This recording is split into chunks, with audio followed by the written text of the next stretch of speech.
Now, us the following story is on a very somber note. As a former soccer legend, and the Harambee Stars captain and Gor Mahia captain, Austin Oduor, was laid to rest today in his home in Makunga, Kakamega, where it was said that the government will not interfere with the forthcoming Federation of Kenya football elections slated for the 7th of December. But all stakeholders involved must adhere to the rule of law. Sports PS Engineer Peter Tum stated categorically that those barred from seeking another term in office will not be allowed to vie for seats. Tum said this when he joined family and friends of former Kenya international and Gor Mahia legend Austin Oduor at his burial ceremony in Makunga, Kakamega County. Let's take a listen.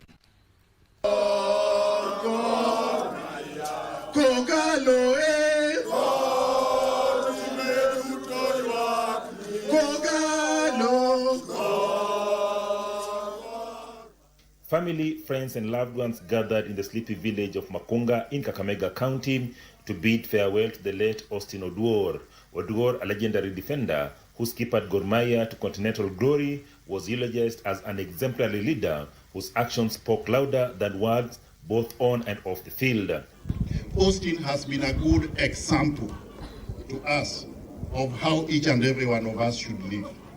He was a role model, not just as a soccer player, but a role model even in life, in old age, how we should live. He was extremely organized. Let us emulate Austin so that we will live well with everybody that we interact with. Austin ameweza kupeana ujuzi wake kwa wengi.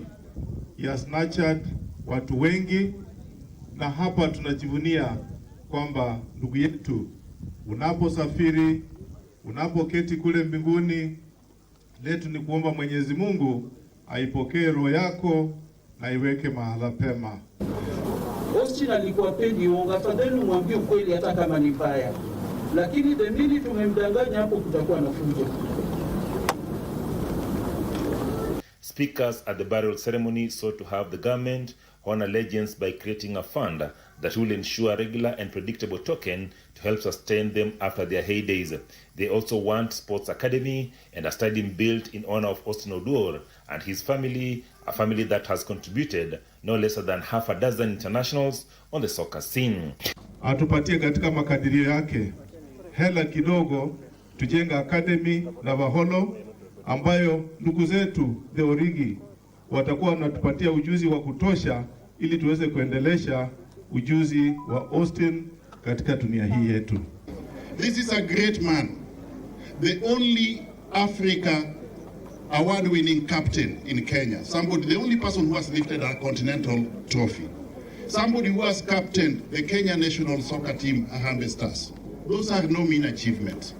Let us think of how to sustain Austin's legacy.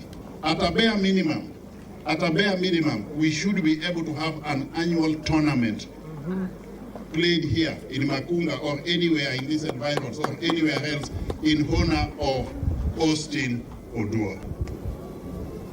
Lazima tuwe na some fund kama serikali ambapo wale legends ambao hawawezi kujimudu kimaisha tuone vile tunaweza kuingilia tuwasaidie.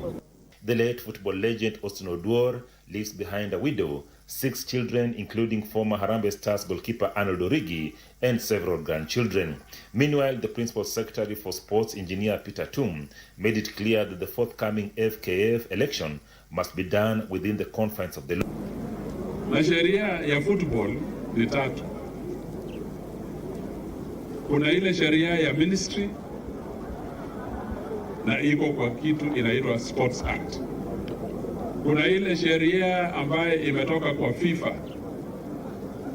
na hiyo watu wa FKF wanajua. Na kuna ile sheria wameiunda hapa ambaye ni sheria ya FKF constitution yao. Kwa hivyo lazima wafuate hizo sheria tatu. Tum allayed fears that the government may interfere with the elections and maintained a new office will be in place by 7th December as per the federation's calendar. Kuhakikishia kwamba vile walitoa calendar on 7th of December wanafanya elections itafanyika. Kwa hivyo wenzangu na viongozi ambao wako hapa, we want to assure you as government.